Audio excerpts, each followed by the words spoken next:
Hey folks, thanks for tuning in to the latest episode of Vinyl and Vision. Here we are with episode 89. Today's very special guest is Alee Karim. Alee is the guitarist and singer for the band the Atomic Bomb Audition from California. What you're listening to is the first track off of their new record, Render. The song is called Render. The album is called Future Mirror. At the end of the episode, I include a short clip of another song off of that album called Night Vision. Their new album is available as of December 9th on Fifth Wizard. That should be today, so if everything goes according to plan. So you can get their new album, Future Mirror, right now, wherever records are available, wherever you listen to music, streaming-wise that is. We will provide links to their Bandcamp to buy the record if you'd like. We always encourage you folks to do that. We thank you for it if you do. Otherwise, Alee was here to discuss not only that new record and the release of that record coming out December 14th is the record release show at the Golden Bull in Oakland, California, I believe. But the topic of discussion today was Pink Floyd's Animals. Very cool discussion. I found this album to be a little hard to talk about. Why was it hard to talk about? I think Pink Floyd in general is hard to talk about. This is the third Pink Floyd record I am covering on this show, and each time I've had to do it, I've had to cover one of their records. I found it to be difficult. We did The Wall a long time ago with my good friend Doug Cheatwood, and that was before I was doing a lot of really hard research. And then, of course, there was Piper at the Gates of Dawn with Roger Miller of Mission of Burma, which was a great conversation. I found it difficult, though, because not only was I speaking to Roger, but that album was hard to find out information about. And this one, more information available, but just a weird, tricky record. It's very, very political, you know. It's a very aggressive, violent record. We discussed that.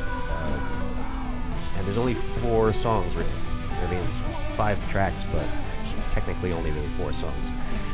So, but I think we had a great conversation either way. Got to know Alee very well. Got to know about his history in music and, the new record, the band, the Atomic Bomb Audition, and so forth. And so it was great, and I hope you enjoy it.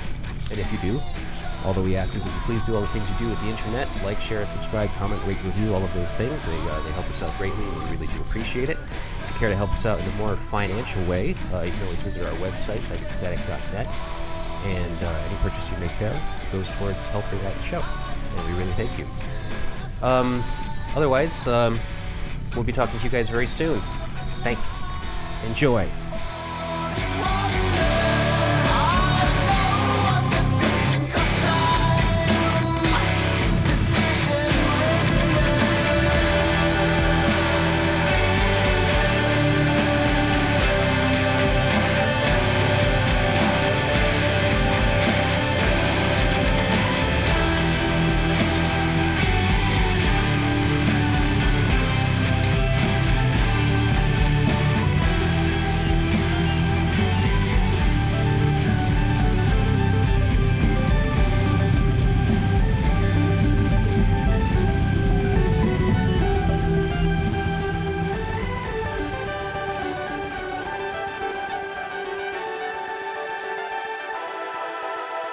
Hi, Alee, is that you? Yeah, hey, how's it going? Good, how are you? I'm good, thanks, man. How are you? I'm okay. Just been a little crazy today, a little hectic, Right on. as you know. Yeah, I know, kind of the same over here, but been looking forward to this. And yeah, and I just got a chance to listen to one of your earlier episodes today. Great show you have here. Thank you. I was listening to the Disco Volante episode, and That was a little funny. that was another one that I could have potentially picked. And it was funny that the dude from chat by some of his experiences like exactly mirror my own. Oh yeah? So How so? In like which parts exactly? Um, some of the things that he mentioned about like what he was listening to contextually at around that time, and the way that album hit him. It sounds like we're about the same age. Hmm. The way that album hit him, kind of weird at first, and then kind of grew on him a little bit. That all kind of tracked. Like that debut album, I remember being very big for everybody around my age. And Hmm. then that second album coming out was sort of separated like the wheat from the chaff. Like you got off the bus if you were looking for more funk metal, and you either like loved it or hated it or revisited it, I guess are the three camps that you ended up in. Yeah. um and yeah, I definitely like, I was like, I think I was in the third camp for sure. My was my reaction to it at first, and then a couple of years later, it kind of bloomed for me. Yeah, I can imagine. That leads me to wonder one question that I had for you right off the bat. You're talking about being a teenager in the '90s, I imagine. That's right.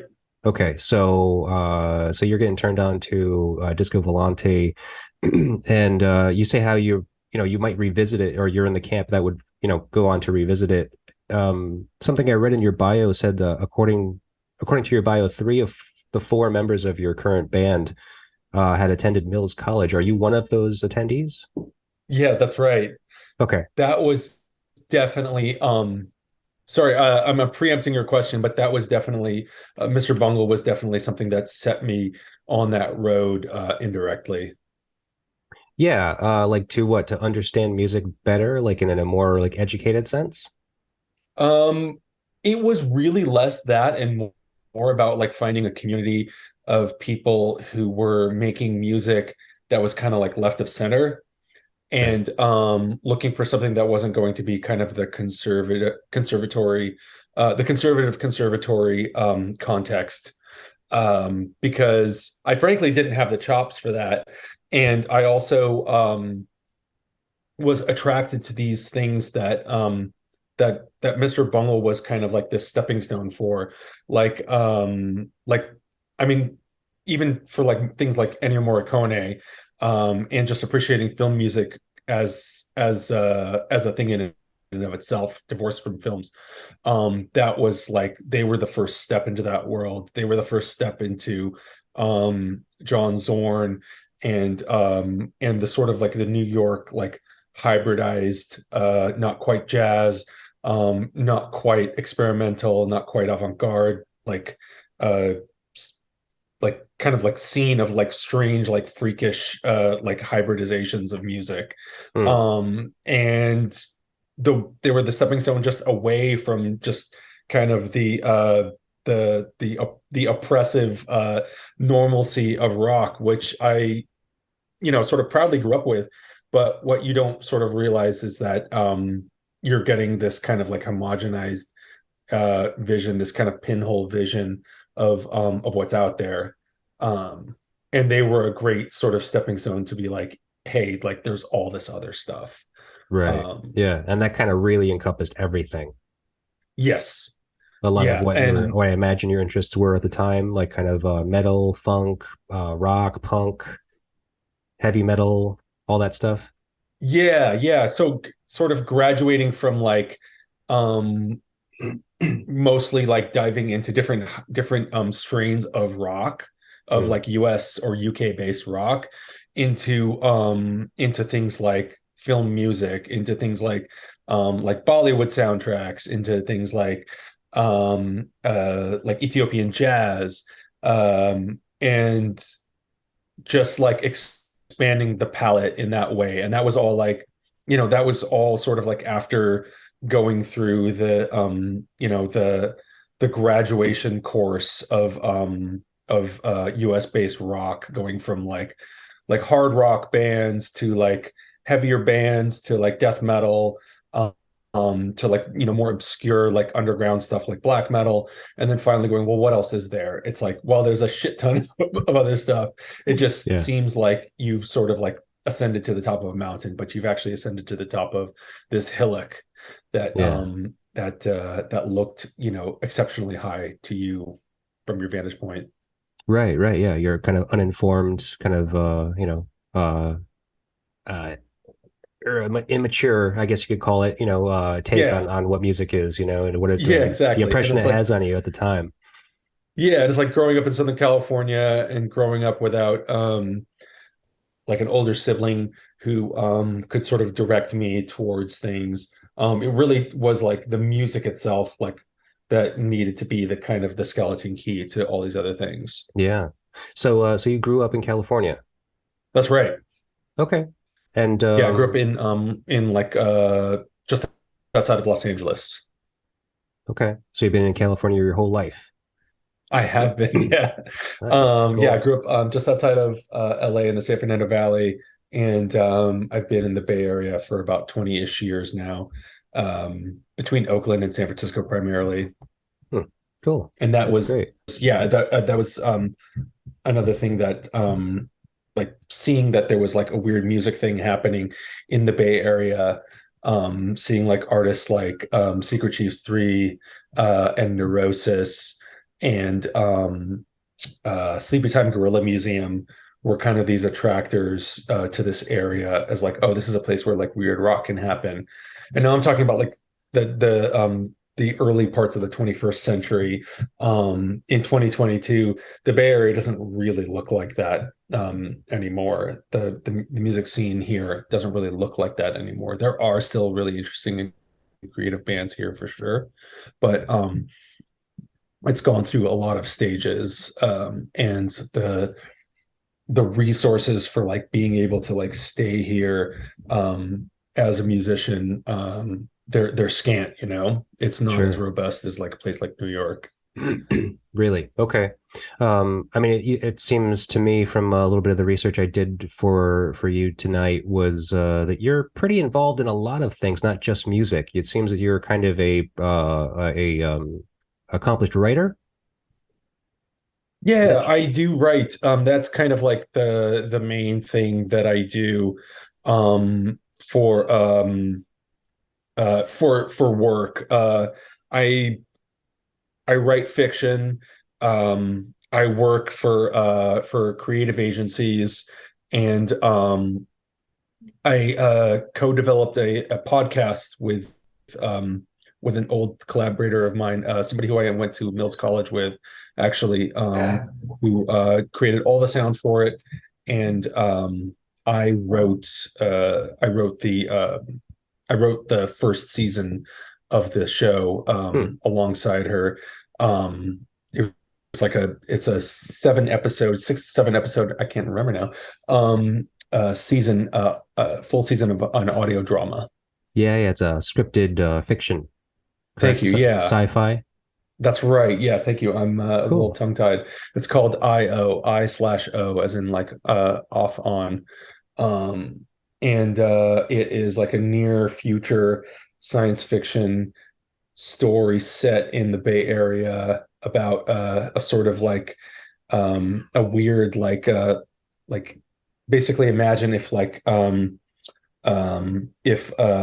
Amazon was like some kind of like weird entity that actually was like in charge of all the digital services of the city. So like we're in a near future Hmm. where like a corporation basically takes over the city.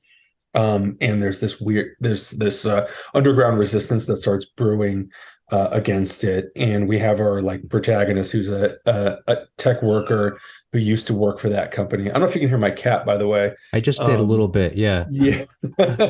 that's all right. She's crying for her dinner. Um, Oh, she'll she'll be fed. Don't worry. Rest okay. assured. Um, but anyway, yeah, the one of the workers of this at this company ends up joining the underground movement.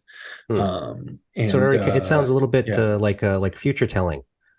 It sounds like yeah, we're almost there. yeah. And I think maybe depending on who you are and where you are, maybe like we actually are there a little bit. Yeah, yeah, it does seem that way a little bit. Yeah, not as extreme, but it's getting there for sure. Right, right. So maybe we should go back a little bit. I'd love to kind of figure out kind of where you came from as far as this, like your musical background. So, Yeah. growing up in California, you said you didn't have any siblings, no older siblings? No older siblings. I have two younger sisters. And we actually all sort of like cross influence each other with our various like points of view. Like my sibling who was like just a little younger than me. I have a much younger sister who's 15 years younger, and Hmm. then I have another who grew up with me who's only 2 years younger. Um, the older younger sister was really into punk and really into hardcore, and she got me into things like Misfits and Dead Kennedys. And then the youngest sister grew up in a completely different milieu. Like she was born in the mid '90s when I was in high school, Uh, and she got me into like Atlanta like trap music and all this like hip hop and R&B stuff that I wouldn't have otherwise known or been exposed to. Just because that's the stuff that her like friend group sort of got into. And right. that sort of thing like actually kind of like was really cool because when I stopped being excited, or not stop being excited, but like, you get to a point where you're like, I'm not going to sort of be impressed or moved by new music anymore. I'm going to Sure. like or not like things, but I'm not going to sort of like, it's not going to sort of like change my brain. Yeah, especially for Listening our to like, generation, I mean, because our yeah, generation is just so saturated with music that there's too much to even want to explore, really. yeah, but then like hearing like things like Future and particularly Metro Boomin, who had done production on like Future's like breakout album DS2, was Mm. like, oh crap, like I've never you know I have no context for this, and this is kind of blowing my mind. It's really like it's really cool because again, you don't know what you don't know. I had this really limited exposure to hip hop from the 90s, from like basically like anything kind of affiliated with like the East West Coast rivalry stuff like BIG or like Dr. Dre or Snoop Dogg. Sure. And then it kind of stopped there. And I didn't really do the sort of the like alternative sort of science fiction-y hip hop stuff like Cannibal Ox. I didn't really delve into that stuff when it was relevant. But Mm. then but yeah, then discovering things like Future and the weekend through my sister, it was like I've never heard anything like quite like this. This is like actually kind of like weirdly like fresh and edgy. I forget who the metal musician who was like, oh, the weekend is like the most is like the edgiest thing like I've heard out there, like in music, period. Like nothing in metal even comes close. I think it was the dude from Emperor was talking him up. And Mm. I couldn't agree more. Like it's super fucking sketchy in the way that like old Mayhem was to people when they were on the scene. Yeah. Okay. Interesting. So, but so now growing up, you're telling me about your younger sisters, which is a little bit of a change. How the younger siblings were kind of giving you some influence into what you were listening to. What about when you were a kid? What was music like in the house, and who was listening to it? Oh, it was nothing terribly exciting. It was top 40, and I mean, it was exciting to me at the time because it was my first kind of view into it. Like I was just falling in love with music in general, Hmm. and hearing things like Michael Jackson and like Whitney Houston and George Michael, like that was freaking fantastic for me. I was super into that stuff. Sure. Me sort of like striking out on my own was represented by things like the first real step in that direction was like Motley Crue. That was like the first thing that I was like, this is mine, like Yeah. this is something that I can kind of like imbue like my own feelings into, and it's not on the radio, so I can kind of like um you know entertain this idea that it's kind of edgy, even though it's like they're the biggest band in the world at the time, like when they've released Dr. Feelgood. Oh, um okay. uh that was like when I was like really getting like absorbed into something that was like that nobody had like kind of like introduced me to, or that nobody had like kind of like ownership of besides me. Like me and my friends were sort of concurrently all getting into it. And then Yeah. from there it was Guns N' Roses. That was like the next big love. Oh, okay. And then Metallica, and then that was kind of like the sort of the last domino to be like, okay, I'm gonna start like learning guitar. I'm gonna start exploring music on my own. I'm gonna start branching out. I'm gonna start getting into heavier and heavier stuff. I'm gonna learn how to play this stuff. Hmm. I'm gonna sit by a record player or CD player and rewind and listen to my favorite riffs over and over again until I've got them nailed. And that's how I'm going to spend, ages 12 through 15. Yeah. Okay. And so, and how'd you get your first guitar? That was actually a gift from my late uncle. He kind of on a lark uh, got me a classical guitar. I think it was a short scale one even, so it wasn't even a full size guitar. Hmm. But I don't know if you know anything much about guitar. A Classical little bit. guitars are set like wider. The span of the strings is set wider, so the Oh, space yeah. in between each string is a little wider Right. than The on an necks are a electric little thicker guitar. too, right? Yeah, which is good if you're trying to do things that are like, native to the classical guitar, like trying to play repertoire for the instrument, Sure. because you need all that sort of space to like to properly like hold the voicings without creating a lot of sort of friction between the strings. Hmm. It's bad if you're trying to learn Megadeth songs. Which Yeah. like quickly Yeah. it was like, okay, I'm trying to learn all these rock songs on this thing. And this is becoming challenging. And also this doesn't like kick ass. Like I need an electric guitar and a combo amp to just do this properly. Right. Right. So yeah, saved up some money, got like an unbelievably shitty electric guitar and amp, and yeah, the dream was off and running. Yeah. I see. All right. That's cool. So that was what, so you started learning guitar around 12, listening to metal. How does Pink Floyd get involved in the picture? Yeah, so that's really interesting. Pink Floyd is a an artist, is a band that like my relationship with goes through all these different stages. My Okay. initial like impression of Pink Floyd, um, so I guess the closest thing I have to like older sibling influence is a really good friend of mine growing up, who I was learning guitar with and dorking out on all the same bands with, and sort of like going through an evolution of like our own like musical journey with. Had an older mom, had a mom, still has a mom presumably. I'm learning how to She talk today she's anew. still older too. um, It's weird. yeah, she's He always the same amount of he years never older than him. catches It up to her. Isn't never, that strange? yeah, it's crazy. It's crazy how that happened. Anyway, his mom was actually like my parents grew up in Iraq. They didn't grow up like listening to classic rock or anything like that, Mm. but his mom grew up in the States, getting into rock and roll bands. So she was into Led Zeppelin and she was into Pink Floyd, and we would listen to that stuff and we would go, that's all right.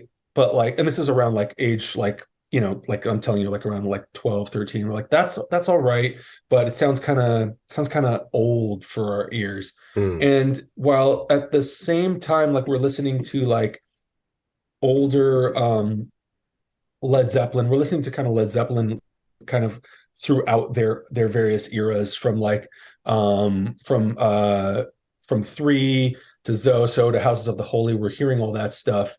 Okay. We're hearing kind of like a little bit of everything from Floyd, and obviously we're hearing Dark Side of the Moon, and that's not really landing. And obviously we're hearing like the radio singles, like there's Wish You Were Here. Hmm. um Money, that was that like stuff too. prominent Yeah. on Money, that was more prominent on on, on FM radio. FM radio was still a big thing back then. Like we would still listen to it. And it sounded kind of dated and it sounded kind of corny and it wasn't really like our thing. Got later exposed to like the 80s Floyd stuff. And that was really not my thing. And then it wasn't until way, way, way later, like in my 20s, where this really good friend of mine is like our big pastime would be like driving around Southern California, really stoned and just listening to an album that was sort of like new to me or new to him. Okay. And the new to me stuff he was exposing me to was like Velvet Underground. So that's my first exposure to them and to like my first like, understanding of like Lou Reed and his like genius. And he's playing me like Floyd albums. And I'm like, what the hell are these albums? He's playing me metal. He's playing me like Saucer Full of Secrets. And I'm like, I've never heard these fucking albums before. And we're listening to like the earliest stuff with Syd Barrett. And it's kind of like blowing my mind. I'm like, I didn't know this was the same band. Yeah. And then sort of like over these years, we're listening to like The Wall, and The Wall is finally starting to make an impression on me. And it's actually starting to kind of like crack through the wall, if you will. And it's starting to kind of like resonate with me. And then I got really, really into metal and The Wall and Wish You Were Here around this time. Okay. And Animals, I didn't really get to until yet a couple more years. Again, like, I don't know if I have a great explanation for why this this all sort of took so long or why this happened all so gradually. But by the time I finally got to Animals, I remember distinctly thinking like, oh, this must be one of those really early Floyd albums that I missed. Because this is so just sprawling and it doesn't sound like a band that's like doing any of the kind of like the more compressed stuff when Waters was in charge. Right. And then I come to find out like it's like smack in the middle of like that like peak where they're doing Dark Side, where they're doing Wish You Were Here. Right. And it's just this like kind of Dark Star album of theirs. And that's the one that kind of like leaves like the biggest mark eventually. There was like this one point where there's a funny joke within our band where we all didn't realize separately, that both David Gilmour and Roger Waters sang that actually there are two singers in Pink Floyd. Yeah. Isn't that weird? It's so weird. It's so hard to tell. Did you also have the same experience? Yeah. I remember I did The Wall. Yeah. I did The Wall I think a couple of years ago now with a friend of mine. And I didn't realize that they shared like lead duties. Yeah. And I can't tell when it is. I can't tell who is who. Well, I've gotten better at it. Okay. And Animals is an interesting one where like there's the verses that David is singing on Dogs specifically, the first proper long track after Pigs on the Wing. Yeah. And it's like it's just like, I don't know, it's just chilling like hearing his voice and hearing him describe that. We were talking about my podcast a minute ago, IO, which is about basically like at its heart, like it's about a lot of things, but at its heart, it's about this tech employee who kind of goes rogue and joins a resistance and basically starts fighting against everything his company used to stand for. That is something that like is like a little bit like that comes a little bit from that narrative in Dogs, which is about like really sort of exposing what the corporate capitalist mindset is sort of conditioning us to do or be, Right. which is these sort of opportunistic backstabbers, where, that's like, if we're really going to survive this world, we've really got to learn to be like merciless with each other, and basically Right. like undermine our own relationships Huh. in order to have success in the way this world is constructed. And he does it in this way that's like so not like preachy or didactic or railing. He puts like the responsibility on you as the listener to like basically like, if you see yourself in this, then it's going to resonate with you and give you the chills. Hmm. If you're not, it's also going to be horrifying, because it's such a convincing portrayal of like a human behavior, of like a very specific kind of human behavior. And the way he like sort of like um builds things up to that moment where he sings, "You'll get the chance to put the knife in." Hmm. And it was like, and that guitar just kind of comes ripping through, is just like one of those like exquisite, like goosebump inducing music moments for me. Like Okay. that's Yeah. just like out of control. Like what a perfect through line that is. And then Roger Right. Waters comes in later. He gets his own set of verses later. It's like sort of like in the wreckage of what you saw um beforehand, that whole like long epic sprawl that led up to that main like acoustic guitar motif coming back. And he starts singing, "Got to admit that I'm a little bit confused." Um and you're like, oh my God, like this is like the second verse or whatever, and I've been listening to this song for like 10 minutes now. It's like, it's like a pop album in sheep's clothing, because it's really not like that, like modular and then this and then this and then this Right. prog structure. They are proggy songs, they are really long, but it's really just like pop songs, just like elongated and stretched out. Like Right. it's Right. just like a handful of hooks, and they milk them for all they're worth. Yeah. Yeah. I mean, I think the specifically probably due to the idea of trying to make it a concept album. Um, Mhm. you know, before we get into the album, let me just ask you one question. So I've been listening to a lot of the music that you've made. I think I've listened to just about every album you've put out so far, including the new one. Actually, I got an Oh, advanced copy of it, so I was very excited nice. to dive into that one. So, but on one of your previous albums, the how to dismantle a U2, Yeah, the band does a faithful rendition of the entire Echoes epic. that's right. So why didn't you choose metal? Um, that's a great question. There was something about the song Echoes that felt like it's like from this like slightly more naive era of Floyd, where Mm, it felt like we could have a take on it and not feel like we were sort of stepping on like hallowed ground. Oh, I'm sort of answering a different question, which is, why did we cover Echoes, a song? Why did Oh, we cover a okay. song off of Metal rather than a song off of Animals? So I'll try to Right. answer the inverse of the question too. Sure, sure. But yeah, the like when we're thinking of like Animals, those songs kind of like feel like hallowed ground and don't really feel like they have room for like reinterpretation. Okay. And I think that's also why why I picked that album today, because that's more sort of influential as like a singular statement on what our band ended up doing.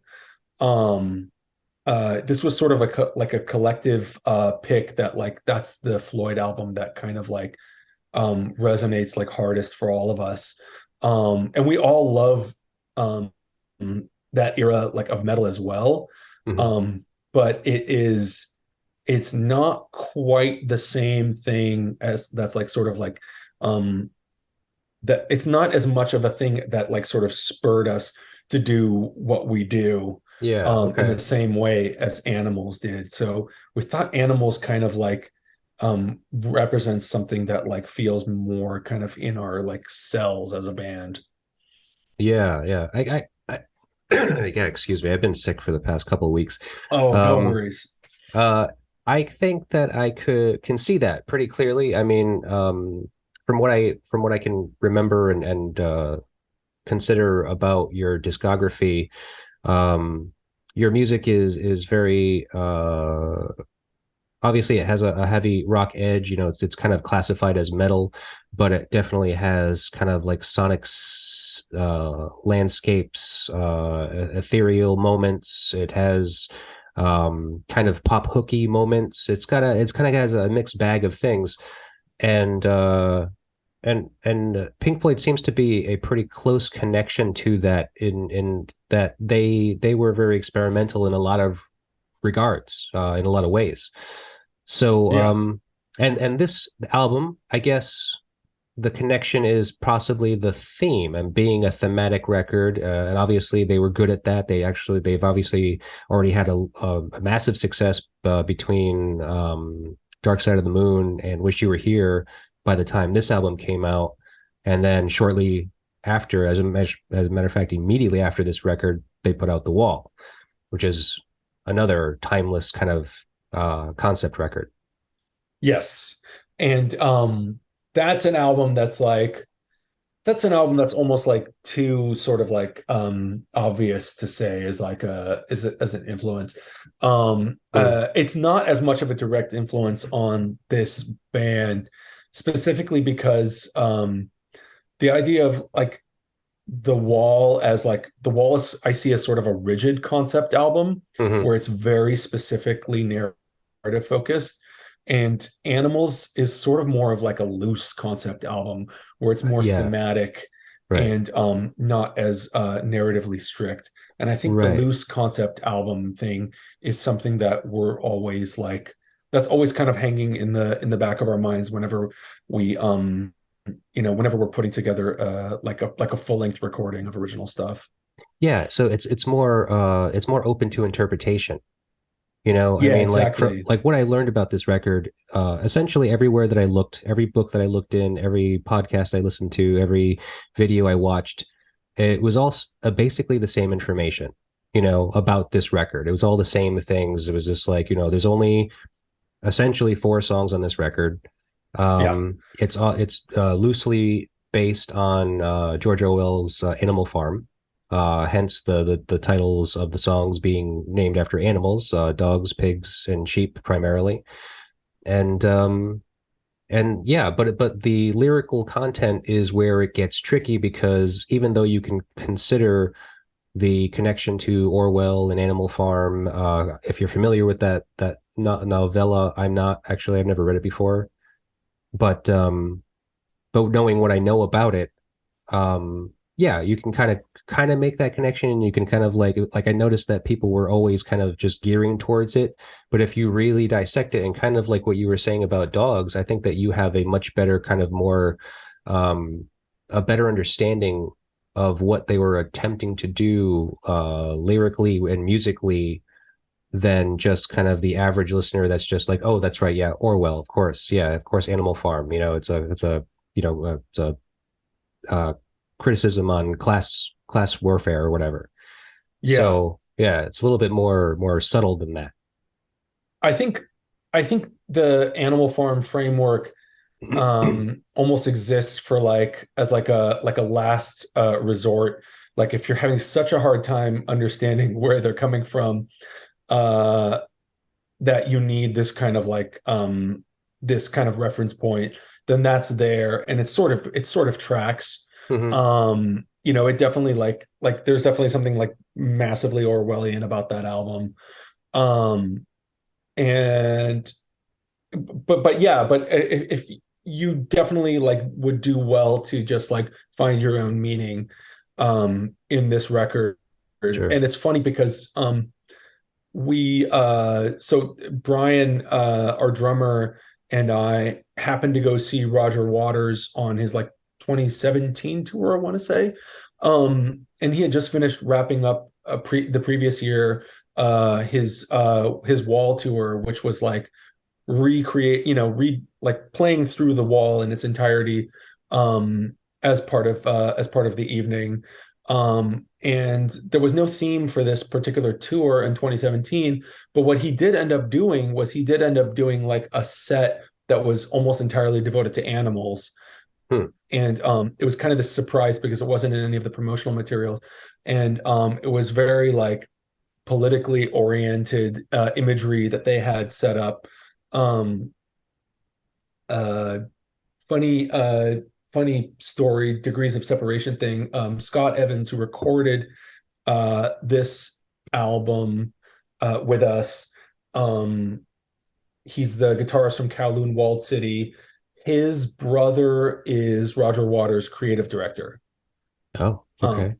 So he does the creative direction for his tours, and it was all like it was all political imagery, and it was a lot of imagery of like Trump, which I mean I don't think I need to explain to you, was very clear that he was like not very like thrilled about Trump, Roger Waters. Yes, right. I mean, and then it was like all like this imagery like in unflattering light and putting him in context with with pigs and the factory imagery, and it was an incredible set design. And we were at the show, and this guy actually got like fuming mad about the Trump imagery and stormed off. And we both just cracked up. It was so obvious that he was offended by the political imagery, and that was why he was storming off. But it was one of those like funny things where it's just like, do you know the guy that you're here to see? Yeah, have you heard of him? Do you know a little bit about like where he's coming from politically? Yeah. Yeah. So I don't know. Sorry if that was a tangent, but that was kind of like mind blowing, because like that's not like that's not the like marquee album that like puts asses in seats for your like world tour or whatever. But it was very much like this like big deal for Brian and I.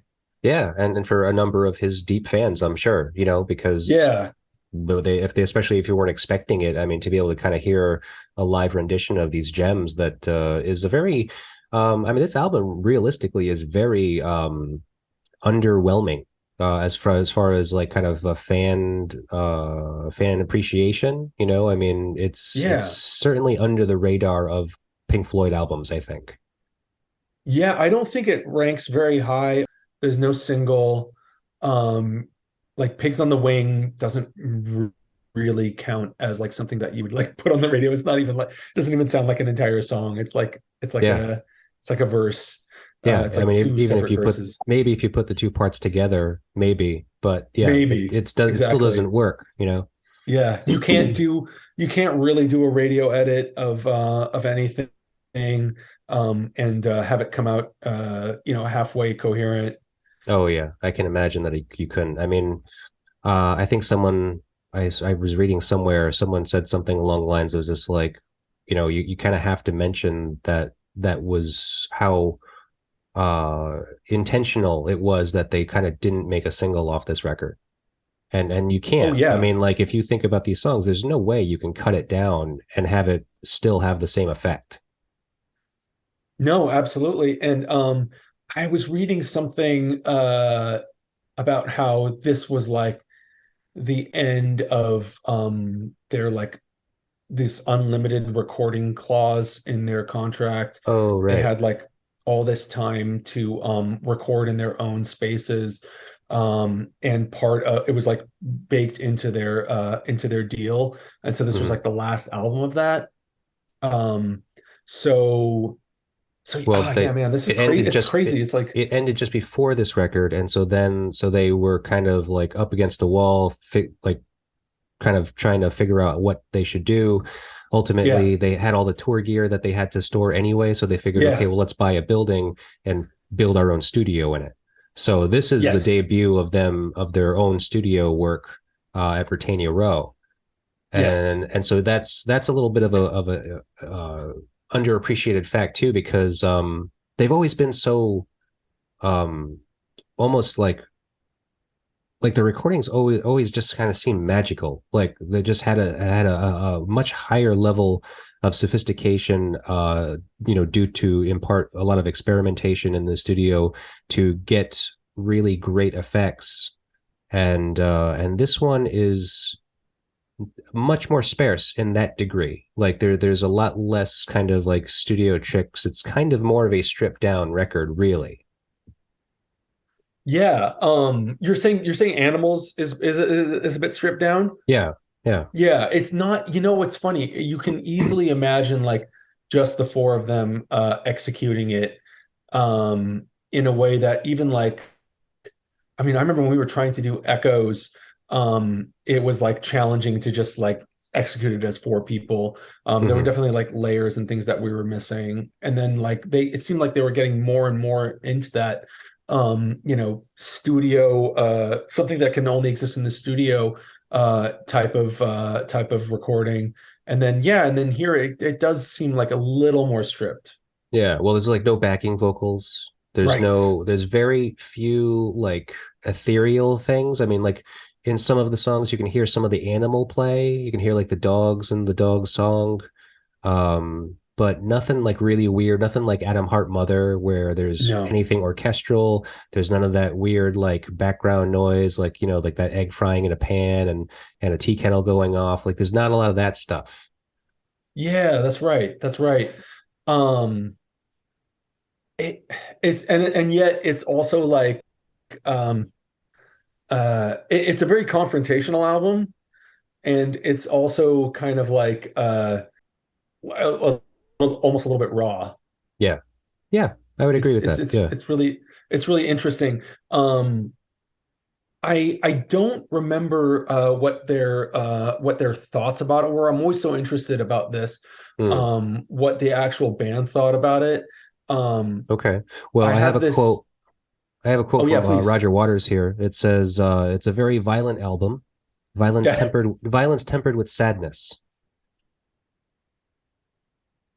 that sounds about right. It is a very sad and very, I would say, very angry album. Yeah, yeah. Um, uh, I think I have this like innate like attraction to a band's like difficult album, to the album that they think is awful, or to the album that they think is like evil, or just like somehow kind of like shrouded in darkness or whatever. Um I know that I don't know if you know Killing Joke. Oh yeah, a little Um bit. that's a big sort of collective band influence there too. Hmm. Hasana's from the Basement of Hell. They consider to be like a like a very dark album that Hmm. they like was a very kind of like spotty time for them.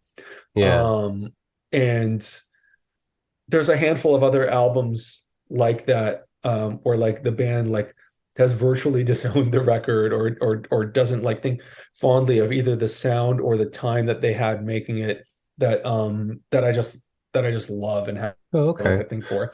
Well, Um, from what I remember, nobody speaks very highly of this record. David Gilmour had said that it's a good record. The problem with this record, as far as the band's kind of like uh, uh, opinions of it, is that this is kind of the straw that broke the camel's back between the band. Essentially, is that Roger Waters took over oh shit. writing duties Yeah. and basically didn't want to include anybody, you know, didn't really include anybody for writing credits. David Gilmour only gets a partial credit on Dogs, and otherwise the entire record is credited to Roger Waters. So Yeah. Richard Wright, the keyboardist, had said something along the lines. I'm paraphrasing this, obviously, that it's a good record, but at the time that he didn't contribute much, but nor was he really asked. He saw Roger as kind of like being the leader and wanting to have control of it, and so he kind of just let it be that way. And I think that was kind of the overwhelming feel of the members at the time about this record specifically. Yeah, the whole like the Roger against the rest of the band thing is Yeah. so interesting. Um, I mean, I'm of the mind that like that the band sort of dies or like loses its relevance once he's gone. Yeah. I think there's like I think there's some charm to some of the post Roger Waters Floyd, Mhm. but it's mostly sort of I don't know, it's mostly like irrelevant to me. Um Yeah, I don't ever listen to those records really. yeah, I know some people do. I have friends who are stoked about that stuff. I think some of the Yeah. guys in the band are stoked about some of that stuff too. And I think there's like a song or two that sticks out, but the really kind of relevant period of that band is with Waters, and you hear kind of a similar it's kind of a similar story as Talking Heads. You hear like when he leaves and does his own thing that it may not be like the masterworks that he did with the bands with the band, you know, that Right. either artist did with their respective bands. Yeah. Again, learning to talk, it's going great. um but you hear that sort of that signature thing that they take with them to the solo projects, and you're Right. like, well, that's that spark that like that, you know, those the rest of those three or four people that are their ex-bandmates can't replicate with some other singer or some other artist in those shoes. Hmm. No, I understand completely what you mean. I mean, I think that it's very evident. um, I think that we should move on, though. I think we should kind of get into this record a little bit. Sure. Now, thankfully, it's a very short record in terms of songs. We only got That's five right. songs here. One is That's right. essentially a repeat. So I don't have a lot of questions for you, actually. So I was kind of That's fine. enjoying just kind of the freestyle conversation about the album that we've been doing so far. But we're going to get into it a little bit. So the first song on the record is "Pigs on the Wing" Part One. So now, whereas this song is typically considered to be either an open love song to Roger Waters' new wife at the time, or a hopeful introduction to the malaise that is soon to be laid out for us. Those are the two most kind of popular interpretations of this song. There's an interesting piece of information that was not very common knowledge here in the research that I had done, and that's that the term "pigs on the wing" is an old war saying for enemy pilots that are on your blind spot. Oh no shit. Yeah, and so and to be a Oh shelter for that God. to be a shelter from that is to protect someone from their enemies. So with that in mind, it kind of maybe opens up a different interpretation to that song, especially the intro, the for the part one to the album, because it starts off kind of hopeful sounding. I mean, some of the lyrics say, "Yeah, we would zigzag our way through the boredom and pain, occasionally glancing up through the rain, wondering which of the buggers is to blame, and watching for pigs on the wing." So watching for potential disaster or I don't know what other word to use for that. Any kind of like attack or something, or like what kind of um what's the fucking word I'm looking for? I'm having trouble myself with words tonight. No, yeah, no, I think I get what you mean. I think it's about like paranoia, really. And it's not necessarily like unfounded paranoia, but it's like just kind of like being vigilant in the psychological sense. Right. Well, Um, especially considering what's to come. Like so exactly. if we go into dogs, now this is a very, aggressive song, very foretelling of what you were kind of mentioning earlier. It's like it's a little bit of a description about people and their place in the world, kind of like the Yes. ability to take advantage of one, like how you have to be a little bit of cutthroat in life to get ahead, and so forth. There's the greater theme of Animal Farm. So dogs represents the kind of more militaristic or the what's the word for that? The Hawkish. yeah, like the aggressive. side of that, I think, right? The Yeah. it's like what police or the military overall. It's this it's this encroaching force, right? Something like that. Yeah, I mean, are you saying like this like kind of like police state kind of Yeah. like the fear of that? Yes, that's it. Yeah. Um yeah, that tracks. And I think I think Waters is like less like scared or less sort of like on set on edge about like the kind of like the state kind of manipulated um uh tools of that force, and more about like how we're kind of enlisted as individuals into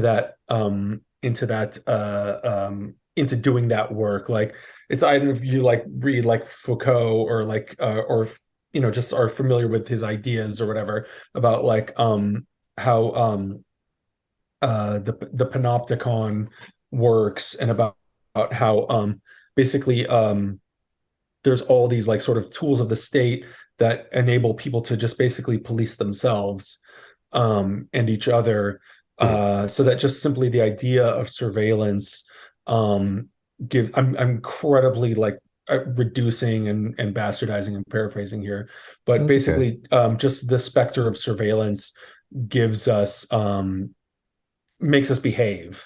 Right. Okay. Sure. And that I think is something that like that's I think something that like you know keeps like Waters up at night more than like actual like you know military or police coming to his door. I think that's like the stuff that's like animating dogs, for example. Hmm.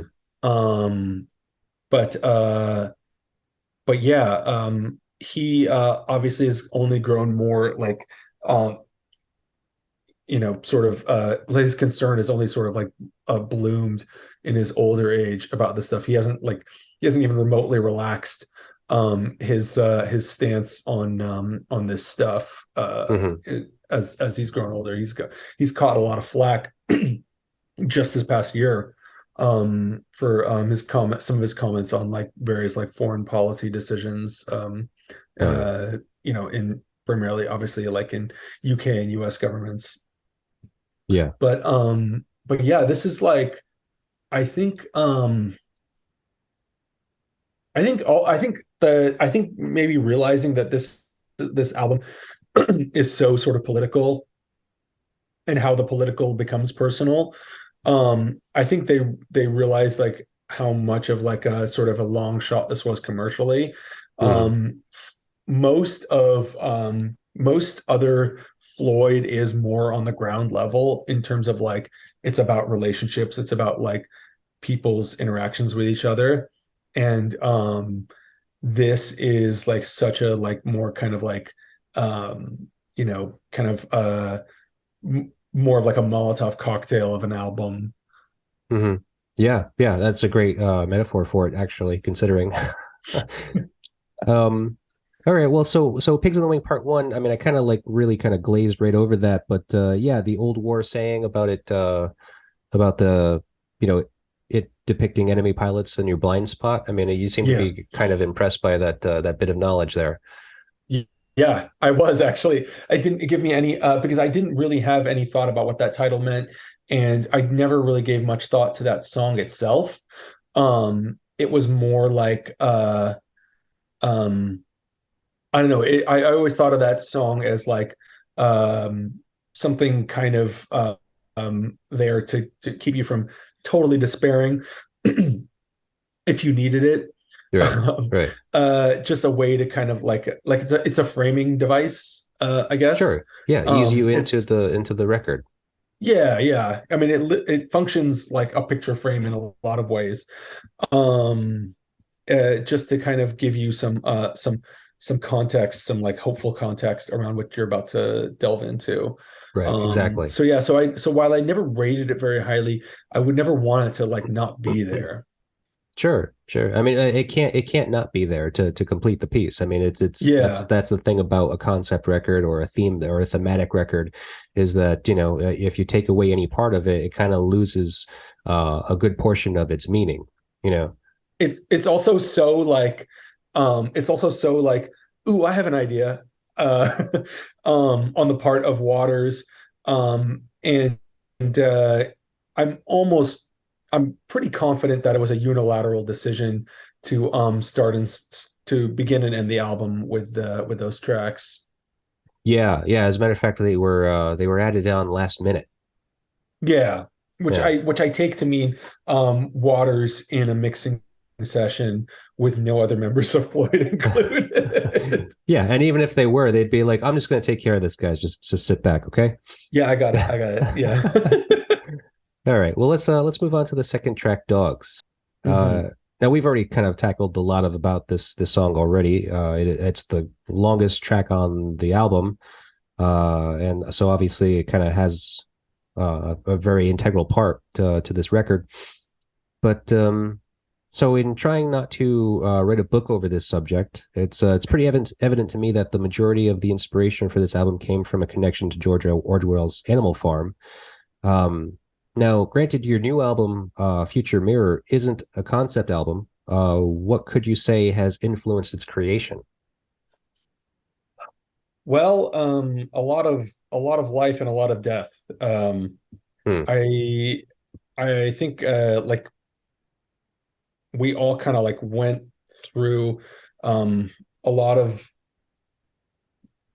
ups and downs to kind of to you know, to be as kind of like broadly speaking as possible. Like the four of us all went through a lot of ups and downs over the last 10 years. um Lost and gained life paths, lost and gained loved ones, um like moved all around the world, and just kind of like became like legitimate grown-ups, Hmm. um and wanted to kind of reflect this kind of like this like life cycle thing. That was kind of the theme, was like we want to kind of like track the process of like birth, life, and death in some ways, um musically. And again, not to be super literal about that and like have the sound of a baby being born like at the beginning of the album, Hmm. um you know, get like too much into uh you know, the actual hyper literal details of that experience, but have like songs that kind of like mirrored those various stages. Okay. And honestly, like it was it was a kind of a thing that was like, as we were halfway through it, it was like, oh, this is like, this is what this is sort of trending towards, because we start with the music and we start by like crafting instrumentals, and then the lyrical stuff kind of comes later. And what we sort of like naturally end up doing is we kind of orchestrate things like almost like a film, where we're going to be like, this is going to be somebody kind of going through their lowest moment, and inevitably it's like one of us kind of like translating, going through a low, whether it's you know, losing someone, or facing, you know, facing some kind of existential fear or whatever. And then we want to get into kind of like, we want to like balance that out with something that's like triumphant, or something that's like about like resolve, and that's going to be overcoming one of those really like low moments. Hmm. um I think because we're not like a Motorhead kind of band where it's just like, you know what it's good for, and you turn to it like reliably, and it's always going to kind of get you there. um we we really like sort of revel in that kind of in that ability to represent a whole sort of spectrum of emotions, as like, okay, so we're going to give you something like over the course of an album that's going to feel like a film, that's going to have this like inciting moment. It's going to Mm. you're going to kind of get embroiled into this drama, and we're going to like leave you on if not like a narratively satisfying note, then a sort of an energetically satisfying one. Right. Okay. We don't want to sort of like plod in riffs all the way through. We don't want to sort of bore you with ambience all the way through. Um, I think like the thing that like attracts all of us like together as a band is not wanting too much of one thing. Sure. And Okay. then I that you know that is kind of like the animating force for all of us. So there was never a possibility of this being just a metal band or just like like a poppy or like indie rock kind of band or like Right. just synth driven like a heavy like industrial band or something like that. Yeah. It's Yeah. going to kind of pull from all these different things, and we're going to do our best to kind of like make it sound like it's kind of like one voice. Sure, sure. Yeah, no, I definitely heard that. I mean, I heard a lot of different influences in the record. I think that that's very clear that there's a vast spectrum of influences that are coming through on that record, and a lot of obviously different emotions that you're trying to convey. But so is the record, does it have any theme or any kind of concept to it, really? I mean, aside from the love and loss over the course of the years, Um, not really. the theme, no, not really. If there's a theme like at all, it's this like idea of looking back on your like old self, and sort of like being like able to like see yourself from the future, like see yourself projected into the future, as a character projected into the future, like looking back at yourself in the past, like having this Oh, ability okay. to kind of like go like forward and backward at the same time. So like time's arrow is kind of like meaningless like in this particular reality. That's not really a theme, but like that was kind of this like philosophical idea that animated some of the songs. So Yeah, yeah. Okay. Because yeah. especially with the way you're describing the music, it kind of like it reminds me of listening to the record and if and definitely acknowledging some of the ups and downs um you know emotionally that you go through with the record while you're listening to it. And then of course you also brought up a concept that I know has been kind of mentioned in other interviews that you've done about being very cinematic. And whereas, Yes. so it sounds like the album kind of tells a story, especially based on what you're saying, where, you have these higher and lower points and then it kind of all blends in together.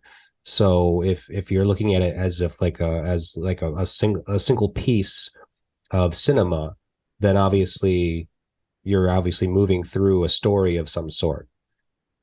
Yeah, yeah. And again, it's nothing like at all literal, so there's nothing sort of like that you'd be missing. It's really Mm-hmm. just kind of about like a vibe, for lack of a better word, where like where if you're going from this energy to that energy, that sort of makes sense. That's sort of dramatically satisfying. Mm-hmm.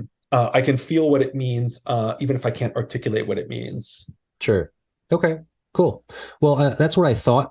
Because I hate to like listen to music and just feel like I'm lost in it and like I just don't get it.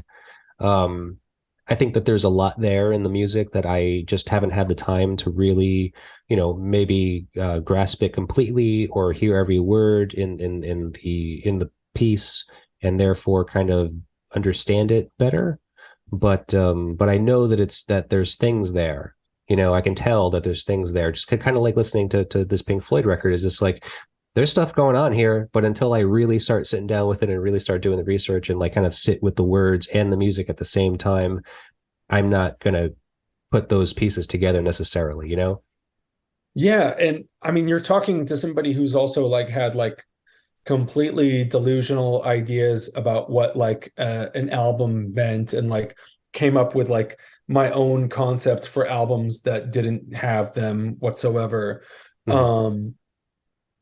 I think like I remember like the the second like Fear Factory full length album was like this whole science fiction movie to me when I was like a teenager. And there's sort of a theme of like of androids and things like that, like Sure. like vague pulling from like Blade Runner and like Terminator and things like that, but nothing Mm. really super concrete. But to me, it was very vivid and very like sort of like tied together and intentional. Again, like as a 15-year-old, sort of like looking for that kind of like meaning in what I was listening to. Yeah. Okay. Well, that's cool. I mean, obviously, you have a very, very artistic mind, and you have a lot of creativity going on in there, and there's nothing wrong with that. All right, Usually let's. there isn't. In the context of having this band, there isn't. No, no, that can only help, right? Right. So moving on to the next song, Pigs, three different ones. Okay, so again, back to referring to Animal Farm, pigs represent the people whom Roger Waters considers to be at the top of the social ladder, the ones with the wealth and power. They also manipulate the rest of society, encourage them to to be viciously competitive and cutthroat, so the pigs can remain powerful. Let's see, three different verses describing three different pigs in this song. Two being pretty undeniable. I don't know if you're familiar, or at least if you know what those connections are that Roger Waters makes in the song. No, please enlighten me. Okay, I am just like I my familiarity with this song is less lyrically is less intense than with Dogs. okay, So please enlighten me. sure. Well, so the first one is kind of a general uh description of kind of your typical businessman, cutthroat businessman. The second verse being pretty undeniably slamming Margaret Thatcher. And then the third verse, which is the only one where he actually uses the name White House, referring to Mary Whitehouse, this kind of like moral crusader in the UK around this era. Oh yeah, that's really fascinating because I I really like have not like been able to appreciate until like much later like what was going on politically in England at this time, like in the late 70s, early 80s. Right. But it sounds potentially more even more savage and repressive than what was happening in the US. And if you had like kind of even half a heart, it sounds like you were really appalled specifically by Thatcher, who was she was what year did she actually become prime minister? Oof, I'm not familiar with that. So leader of the Conservative Party as early as 1975, but became prime minister in 79, and really just Okay. like just started strangling the welfare state, and all kinds of entitlements started like getting like on the chopping block. Not to mention like it was practically illegal to be gay. Um, Hmm. it was just very like all the entitlements for people who were out of work were under threat. It just sounds like an absolutely miserable time.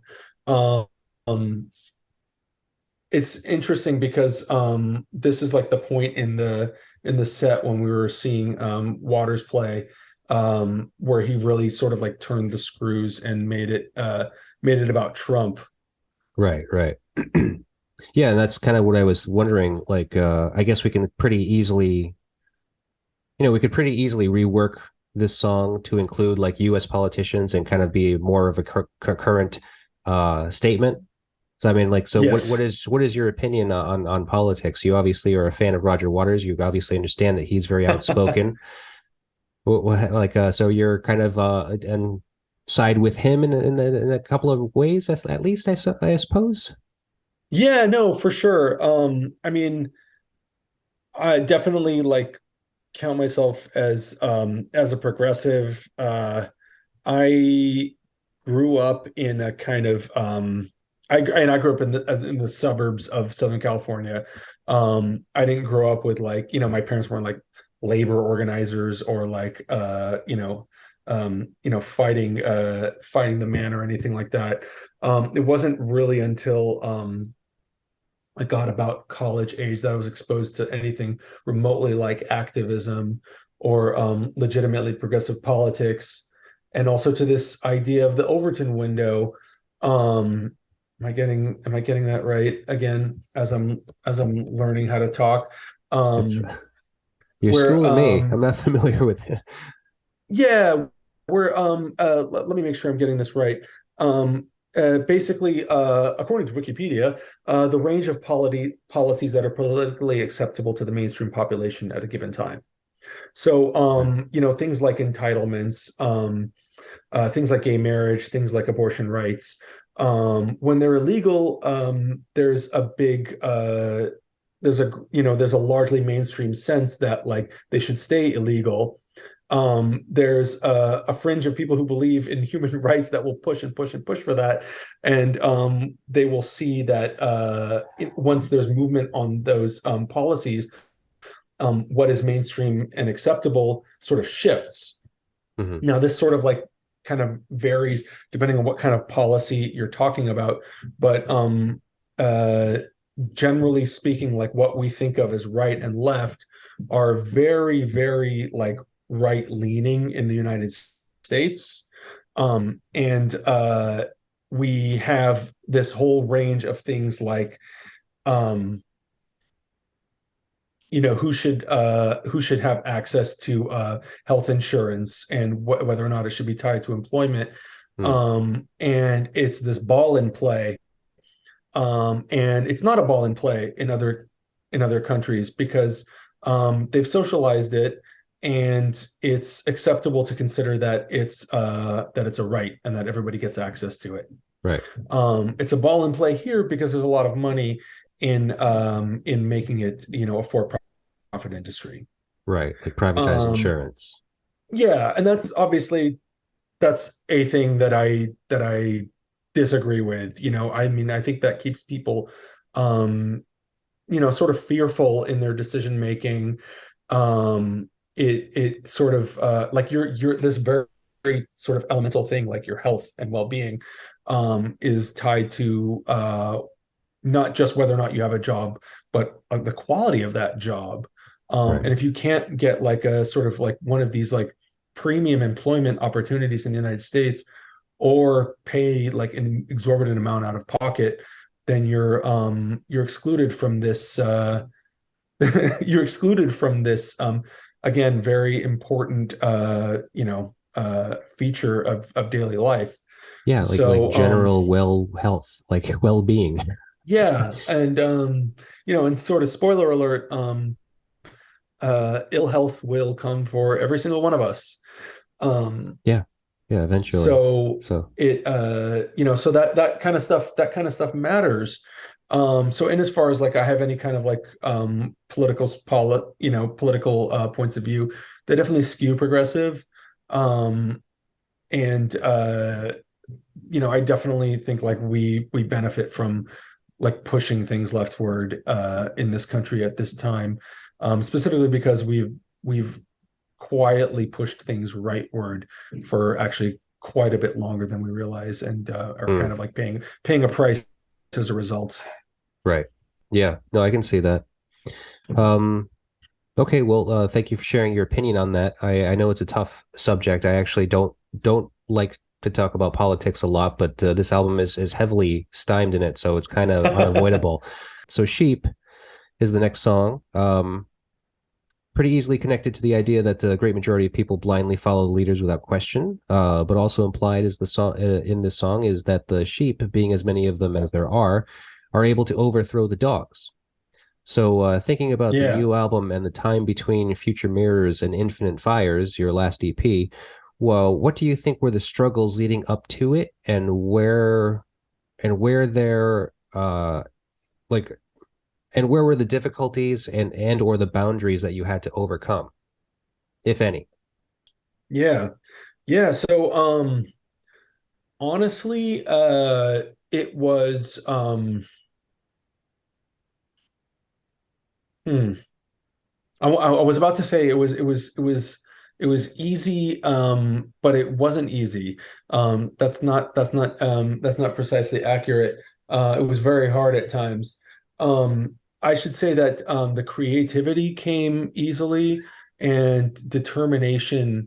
Like there was tons of ideas and there was lots of like energy to like make something that had been like brimming in all of us, and that like we got to finally have an outlet for, like even with all of us like doing other musical things, the outlet that we have in this band had a place again, after a really long absence. So that was exciting and invigorating. It was in the setting down of those ideas, and when we ended up with like what is about 37 or 38 minutes of music, a pretty lean LP. We definitely had like tons of tons of music that kind of like fell away from that, and that didn't kind of like make the cut. Not whole songs, but like whole parts of songs that could have been really elaborate and could have been a lot more ambitious, like in scope. Ended up we really like opted to like keep things lean and mean in a lot of cases. Okay. So what ended up on the cutting board was sometimes a struggle. Determining what would end up on the cutting board was sometimes a struggle. Determining like the determining like little micro executions, because we got down into like what tempo and what expression is going to sort of take hold in this particular section, that could get heated. We would, sometimes be like, dithering over like about like 10 beats per minute in a section. And it's not always the case that like sort of the cream rises to the top in terms of like everybody agrees on the right course of action, or the right course of action is staring in the face. Like sometimes that happens. Sometimes it has to be like somebody steps up with a veto, and we would try to be like cautious with the vetoes. Sometimes one of us would overspend our allotted veto powers, but ultimately, there was this sense, like even when we got into a kind of a heated argument about the track order. We were gonna like fucking kill each other over the track order at one point, but ultimately we're like, we have to bury the hatchet, and everybody has to be happy about this, or convinced that this is a good way to do it, even if they're not convinced it's the best way to do it, because it's not worth anybody being resentful over a creative decision like this. Mm-hmm. Things kind of have to, like, by hook or by crook, end up a consensus decision. Right. So some of those micro decisions were some of the hardest parts. The creativity and like the generation of ideas was like, that was just all a blast. Okay. Cool. Well, I know that we're running out of time, so let's just skip on to the last song, Pigs on the Wing Part 2. So just very quickly, and just kind of a nice little tying in of the album and of this conversation. This track describes how the protagonist stopped being a dog, quote unquote, after they acknowledged someone's affection for them. So this is definitely a sweet way to end this album. In closing, what do you look forward to now that your new album is being released? Oh man, this music has been sitting in our brains for a really, really long time. I'm really excited for other people to hear it. I'm really excited to like have just conversations with people around what this music is doing for them, because we didn't really give people too much of a guide map. Like me explaining to you that like this is about like somebody sort of looking at their life like backwards and forwards, like independent of time's arrow, is not like it's super helpful. It's like meant to be like an imaginative stimulation, but it's not like grounding or like, oh, okay, cool. Right.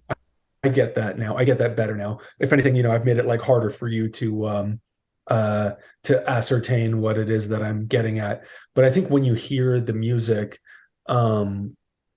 it's clear what's being expressed. And I'm really looking forward to people sort of like picking up what it is that we were trying to express with some of these songs, because it's never any one thing. It's always a handful of things. Like the songs all have like multiple meanings to us. So the audience, like, the audience, whomever the audience may be, is only gonna like further elaborate, that multitude of meanings. So that's really exciting. Interpretations of the songs. Yeah. That's really exciting, and that's really gratifying when people take things even further than you saw them. Yeah. Okay. That's wonderful, and wonderful thing to look forward to.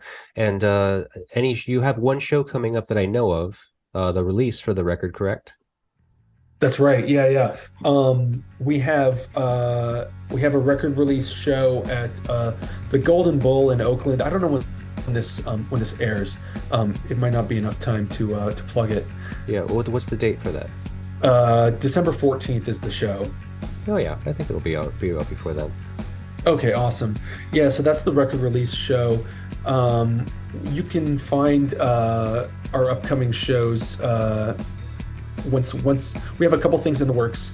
And if you want to sort of like stay in touch with us on IG, we're the Atomic Bomb Audition, and we're also the atomicbombaudition.net, for like a portal for like all our streaming and everything else that you could, more than you could ever possibly want to know about us. Okay. We have some stuff coming in 2023. Sorry. I'm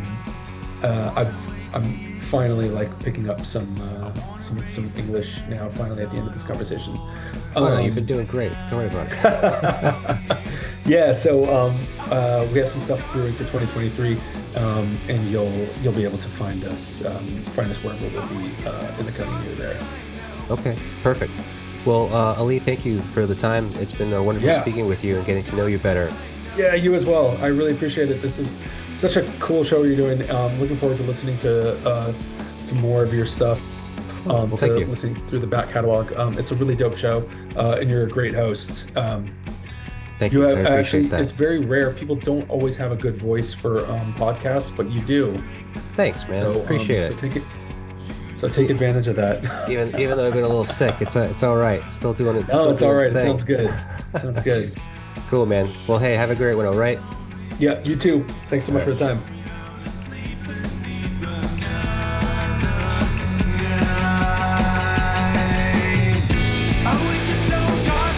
Final Envision is a Psychic Static production. Theme song written and performed by Jeff Robbins of 123 Astronaut.